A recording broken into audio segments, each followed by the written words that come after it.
इस क्वेश्चन में पूछा जा रहा है कि which of the following is not establish anti microbial drug synergism, ठीक है, एट ए क्लिनिकल लेवल। तो सिनर्जिज्म के बारे में बोला जा रहा है। सिनर्जिज्म में ये याद रखना है कि सिनर्जिज्म कब नहीं होता है। सिनर्जिज्म जो होता है जब बैक्टीरियोसाइडल ड्रग और बैक्टीरियोस्टैटिक ड्रग इन दोनों के बीच में अगर इन दोनों का कॉम्बिनेशन लेते हैं तब वो कॉम्बिनेशन सिनर्जिज्म को फॉलो नहीं करता, वो एंटागोनिस्टिक एक्टिविटी हो जाता है।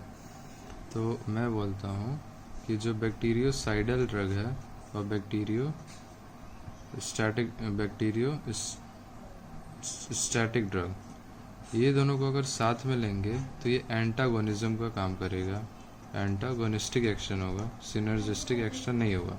तो हमें बस इतना करना है कि इस एग्जांपल में हमें एक ड्रग लेना है जो कि बैक्टीरियोसाइडल और एक ड्रग लेना है जो कि बैक्टीरियोस्टैटिक हो।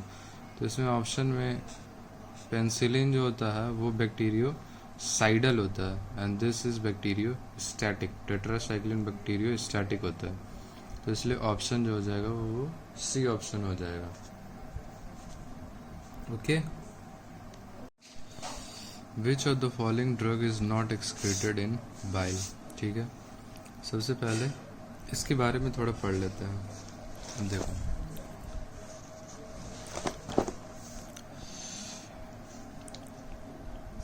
बाइल में जो सिक्रीट होते हैं ड्रग्स, वो अगर हम बात करें protein cell wall synthesis inhibitors के बारे में, तो सिफेलोस्पोरिन जो पेनिसिलिन होता है,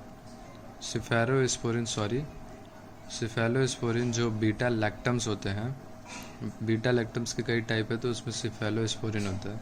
सिफेलोस्पोरिन की एक प्रॉपर्टी होती है कि वो बाइल में सिक्रीट होता है। बाइल में सिक्रीट होने की वजह से वो किडनी के थ्रू जो होता है वो एक्सक्रीट आउट हो जाता है। तो अगर किडनी फेलियर होता है, बाइल की वजह से सिक्रीट होता है तो ये फीकस के थ्रू जो होता है वो एक्सक्रीट हो जाता है। अगर किडनी फेलियर होता है तो भी ये तो सिक्रीट हो जाएगा, एक्सक्रीट हो जाएगा। तो कुछ ड्रग्स होते हैं जो कि बाइल के थ्रू सिक्रीट होते हैं। उन ड्रग्स का जो नाम निमोनिक्स होता है वो safe in the renal disease, ठीक है, इसका निमोनिक है।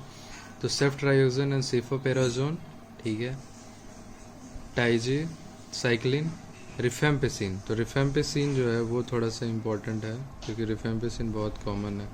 एरिथ्रोमाइसिन के बारे में कॉमन है, ये भी कॉमन है। और नेफसिलिन एंड एम्फिसिलिन भी कॉमन है।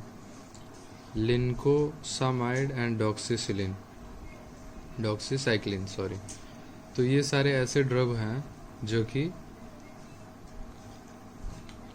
कि बाइल के थ्रू एक्सक्रीट होते हैं, तो फीकस के थ्रू एक्सक्रीट होंगे। किडनी फेलियर में काम कर सकते हैं। टाइफाइड बैक्टीरिया की किलिंग जो होती है वो इसी की वजह से होती है क्योंकि वो बाइल के थ्रू एक्सक्रीट हो जाता है। अब हम आ जाते हैं क्वेश्चन पे अपने।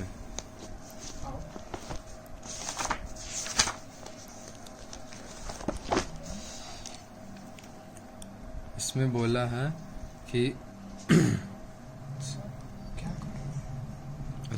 है कि पहला ऑप्शन एरिथ्रोमाइसिन, तो ये हाँ होता है, ठीक है, सिक्रेटेड इन बाइल। एम्फिसिलिन ये भी होता है, रिफेम्पेसिन ये भी होता है। जेंटामाइसिन जो है, gentamicin is not a cephalosporin, it is an aminoglycoside जो कि एक्सक्रीट होता है रीनल रूट से, ठीक है। तो इसके लिए किडनी ज़रूरत होना चाहिए, ठीक है। किडनी फेलियर में ये फीकस के थ्रू पास नहीं होगा, तो यही हमारा आंसर हो जाएगा जो कि बाइल के थ्रू एक्सक्रीट नहीं होता। ओके,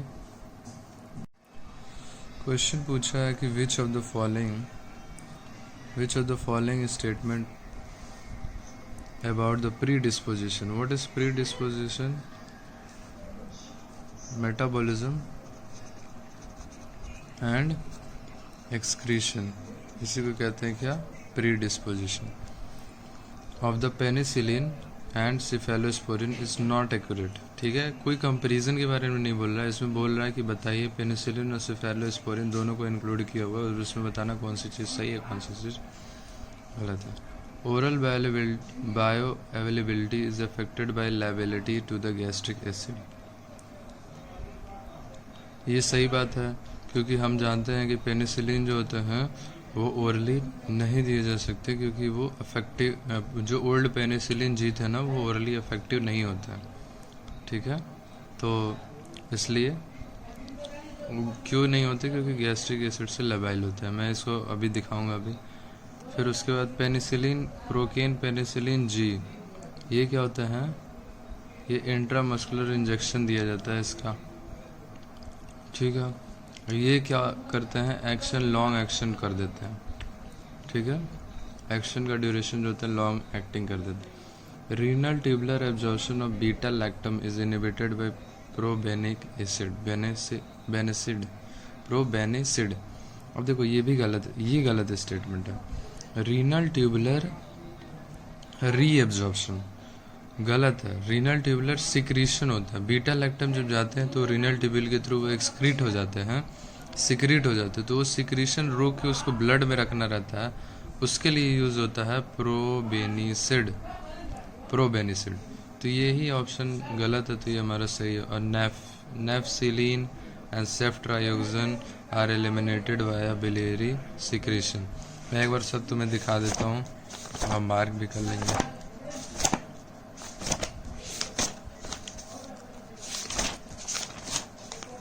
देखो, सबसे पहली बात कि ये ओरली पेनिसिलिन जो होते हैं वो ओरली इफेक्टिव नहीं होते। Why? Because it is acid labile.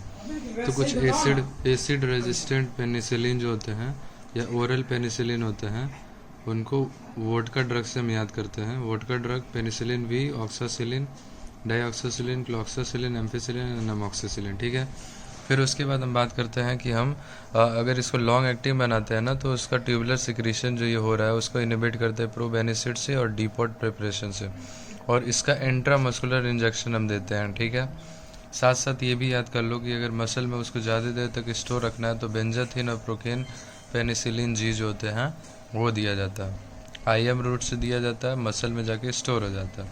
फिर उसके बाद उसी क्वेश्चन में सेफ्ट्रायोक्सिन के बारे में था, तो सेफ्ट्रायोक्सिन में के बारे में भी मैं हल्का सा बता देता हूँ। सेफ्ट्रायोक्सिन नहीं, सॉरी, सिफेलोस्पोरिन। तो ये पिछले क्वेश्चन में भी था, ये इंपॉर्टेंट चीज़ है कि safe in the renal disease. Ceftriaxone cefoperazone, tigecycline, rifampicin, erythromycin, nafcillin, ampicillin, lincosamide and doxycycline. ठीक है, thank you. A 36-year-old woman recently treated for leukemia is admitted to hospital with malaise, chills, high fever. Gram staining of the blood reveals the presence of gram-negative bacilli. अच्छा, gram negative bacilli के लिए जो effective drug है वो कौन कौन सी है? अगर हम बात करें बीटा लैक्टम्स में, तो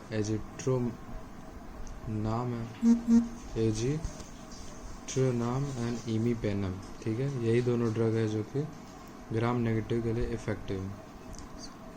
ठीक है, साथ साथ सिफेलोस्पोरिन भी होता है जिसमें क्लास 4 जो होता है वो इफेक्टिव होता है। अब इसमें the initial diagnosis is bacteraemia.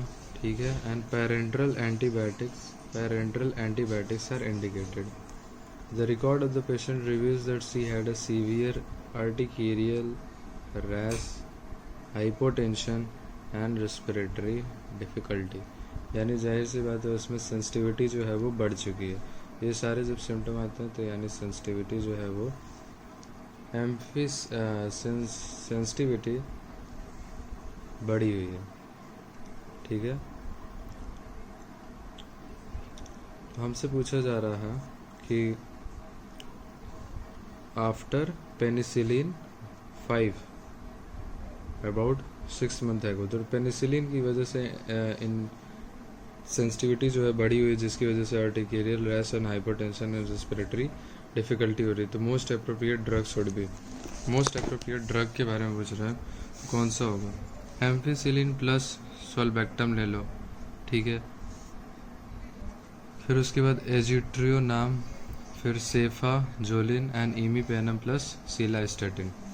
अब देखो, अब इसमें हम यूज़ करेंगे एजिट्रोनैम। एजिट्रोनैम क्यों यूज़ करेंगे कि जिस पेशेंट में पेनिसिलिन की वजह से सीवियर सेंसिटिविटी होती है ना, तो जितने भी बीटा लैक्टम्स होते हैं वो कॉन्ट्रा इंडिकेटेड होते हैं एक्सेप्ट मोनोबैक्टम। मोनोबैक्टम के ग्रुप में आता है एजिट्रोनाम, ठीक है। मोनोबैक्टम जो होता है वही केवल कॉन्ट्रा इंडिकेटेड नहीं होती क्रॉस एलर्जी में। एजिट्रोनाम एंड इमीपेनम, ये दोनों के दोनों जो है वो ग्राम नेगेटिव जो बैक्टीरिया है उसके लिए यूज़ किए जा सकते थे, लेकिन हमें पता है कि इमीपेनम जो है वो कार्बापेनिम्स है, और ये भी क्या होता है, क्रॉस एलर्जी दिखाता है। तो चांसेस है कि अगर पेनिसिलिन की वजह से एलर्जी हो रही है तो कार्बापेनिम्स भी एलर्जी दिखाएगा, लेकिन मोनोबैक्टम नहीं दिखाता, इसलिए हम ये यूज़ करेंगे, ठीक है।